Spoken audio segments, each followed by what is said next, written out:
नमस्कार, मी श्रुती राहुल TV9 विशेष मध्ये आपलं स्वागत करते।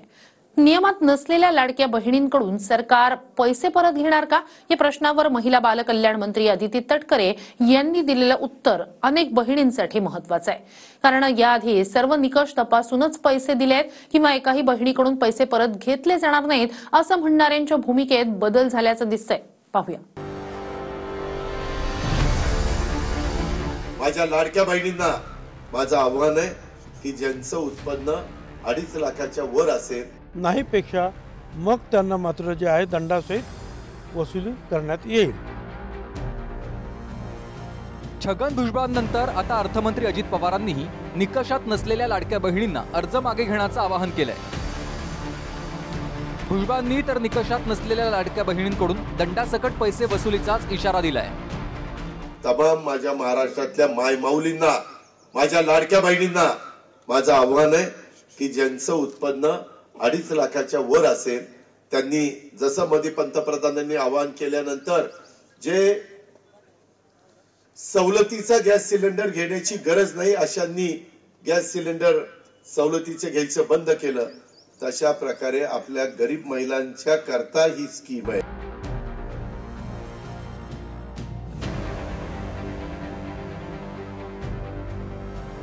निवडणुकीआधी आणि निवडणुकीनंतर विधानांमध्ये कसा बदल होतो ते पहा। एकाही बहिणीचे पैसे परत घेतले जाणार नसल्याचं महायुतीचे तिन्ही प्रमुख नेते निवडणुकीआधी म्हणत होते। मात्र आता सरकारच चलनाद्वारे पैसे परत घेऊ लागले। आमचे काही मित्र गमतीत बोलताना काही बोलतात, कोणीतरी म्हणतं पैसे वापस घेऊ। अरे वेड्यांनो, या देशामध्ये भाऊबीज कधीच परत घेतली जात नाही। एकदा भाऊबीज दिली की त्याच्या बदल्यात केवळ माया आणि माया मिळत असते। मी मुख्यमंत्री उपमुख्यमंत्र्यांच्या साक्षीने सांगतो, हे पैसे परत घेण्याकरता नाही, तुमच्या करता दिलेले आहे। पण असं कोणी म्हटलं की वापस घेत नाहीये। मी आताही याआधी माहिती दिली की सरकारी चलनच्या माध्यमातून आपण राज्य शासनाची जी तिजोरी असते ट्रेजर, त्याच्यासाठी आम्ही अर्थ नियोजन विभागासोबतही त्या संदर्भातला आमचा संपर्क चालू आहे। ते एक स्वतंत्र हेड म्हणजे रिफंड हेड जो असतो तो त्याच्यासाठी ते आम्हाला त्या ठिकाणी तयार करून देतील आणि त्या माध्यमातून हे राज्याच्या तिजोरीमध्ये येणार। निवडणुकीआधी सर्वच अर्ज तपासणी करूनच मंजूर झाल्याचं म्हणणाऱ्या संजय शिरसाटांनी निवडणुकीनंतर भूमिका बदलली आहे। सगळ्या लाडक्या बहिणींनी आपल्या नियमामध्ये बसणारे ऑनलाईन फॉर्म भरलेले, त्याची छाननी झालेली आहे। ते सिलेक्ट का रिजेक्ट, अनेक फॉर्म रिजेक्ट सुद्धा झालेले आहेत। असं नाही आहे की सगळेच भरले सगळे सिलेक्ट झाले नाही। जे सिलेक्ट झाले ते सिलेक्ट झाले, त्याच्यामध्ये कुठेही कटछाट होणार नाही। त्या सर्वांना पैसे हे चालू राहतात। आणखीन छाननीची प्रक्रिया सुरू झालेलीच नाही। हे जे अर्ज मागे घेण्याचे जे काय चालू आहे त्यांना एक माहिती आहे की जर हे तपासामध्ये जर आपण जर पुन्हा उघड आलं तर आपण एक आपल्याकडून झालेला तो एक चुकीचा म्हणा किंवा गुन्हा म्हणा हे हा निदर्शनास येईल। म्हणून ज्या समजदार लाडक्या बहिणी आहेत, ज्यांचे ज्या सक्षम आहेत, त्यांनी ते अर्ज मागे घ्यायला सुरुवात केली आणि त्याचा तो आकडा आहे।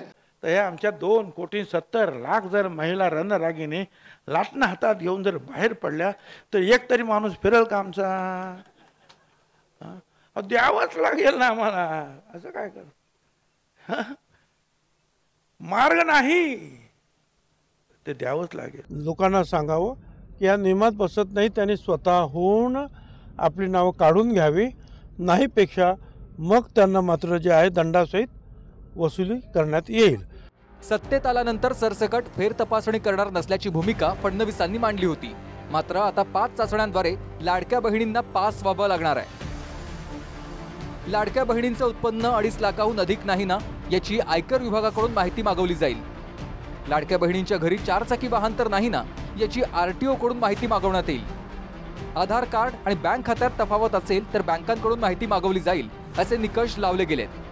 आम्ही जे क्रॉस व्हेरिफिकेशन परिवहन विभाग असेल, इन्कम टॅक्स डिपार्टमेंट सोबत असेल आणि इतर ह्यांच्या सोबत जे काही क्रॉस व्हेरिफिकेशन चालू केलेलं आहे, त्याच्यामुळे ही एक ऑनगोईंग प्रोसिजर राहणार आहे, सातत्याने ती चालू राहणार आहे। त्याच्यामुळे कमी जास्ती नंबरमध्ये आपल्याला पुढच्या कालावधीमध्ये पाहायला मिळेल। सरकारकडून निश्चित काही गोष्टीची छाननी केली जाईल,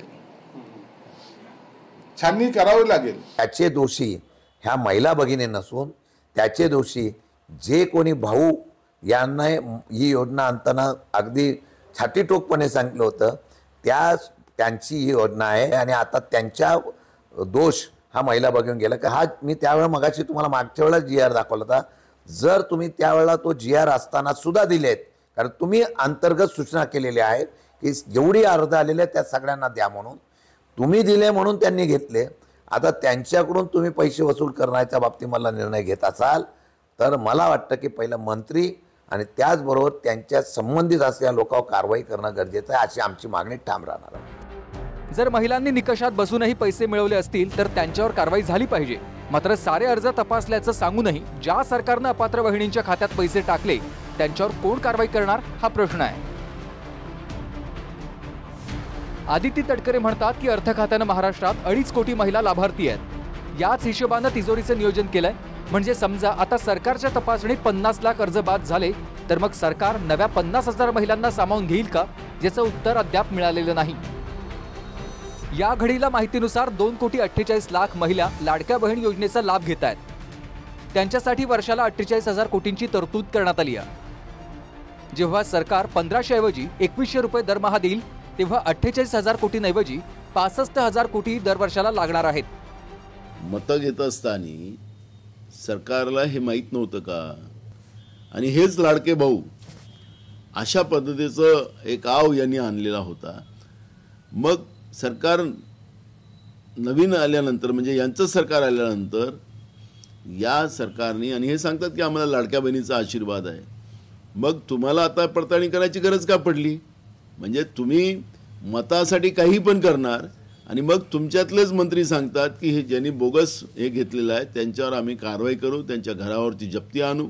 अशा पद्धतीचं हिटलरशाही हे लोक करत असतील तर जनतेचे पैशाची लूट करणारं सत्तेसाठी या सरकारचा हा खरा चेहरा या निमित्तानं पुढे आलेला आहे. निवडणूक काळातच अर्जांची तपासणी न करता फक्त मतांसाठी पैसे दिले जात असल्याचा आरोप विरोधक करत होते. ऑगस्ट 2024 मध्ये मंत्री आदिती तटकरेंच्या माहितीनुसार 1 जुलै ते 31 जुलै पर्यंत सरकारला लाडक्या बहिणींचे 1,44,00,000 अर्ज प्राप्त झाले. त्यापैकी 1,35,00,000 अर्जांची तपासणी पूर्ण झाली होती. मग उर्वरित 1 कोटी अर्जांची छाननी कशी काय झाली नाही हा देखील प्रश्न आहे. मुख्यमंत्री माझी लाडकी बहीण या योजनेअंतर्गत जे पात्र लाभार्थी आहेत जुलै 1 पासून ते जुलै 31 पर्यंत असे एकूण आम्हाला 1,44,00,000 अर्ज त्या ठिकाणी प्राप्त झाले. यापैकी साधारणपणे 1,35,00,000 अर्जांची स्क्रुटिनी पूर्ण झालेले आहेत. ते पात्र लाभार्थी आहेत आणि त्यामध्ये 1 कोटीपेक्षा जास्त महिलांना पहिला जो लाभ आहे जुलै आणि ऑगस्ट महिन्याचा हा 17 तारखेला वितरित करण्यात येईल. या 40 पैशाचे लाभार्थी भक्त हे सोशल मीडियावर दाना टाकायला लागलेत. आले 3,000, आले 3,000, आले 3,000. बघायची का गंमत 3,000ची? बघा आता हे पोर्टल शासनाचं आहे. मुख्यमंत्री माझी लाडकी बहीण जवळ घेऊन बघा. एकूण आलेल्या अर्जांची संख्या याच्यावर आहे. 32 लाख अर्ज आलेत पोर्टलवर दिलेले आहे आणि पोर्टलवर मंजूर असलेल्या अर्जांची संख्या सांगितली जाते 19. आणि 40 पैशाचे लाभार्थी भक्त आहेत दाना टाकायला लागले. आले का मावशी 3,000 आले का अकाउंटमध्ये? तुर्तास सरकार जे अधिकृतपणे सांगू शकत नाही ते अनधिकृतपणे सांगून भुजबळांनी अपात्र लाडक्या बहिणींना पैसे परत करण्याचा इशारा दिलाय. पण निवडणुकीआधी सर्वसामान्यांचा करातला पैसा अपात्र लाडक्या बहिणींच्या खात्यावर टाकणाऱ्यांचं काय, यापुढे प्रश्नचिन्ह कायम आहे. त्यामुळे निवडणुकीनंतर लाडक्या बहिणींच्या अर्जांची तपासणी होईल हे निवडणुकीआधी म्हणून गेलेले शिंदे गटाच्या महेश शिंदेंचं विधान आजच्या तारखेला खरं ठरलंय. गिरीश गायकवाड, TV9 मराठी, मुंबई.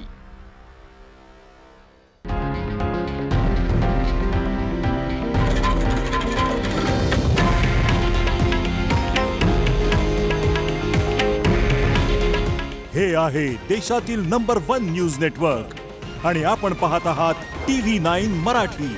काळजी तुमची, हित महाराष्ट्राचं.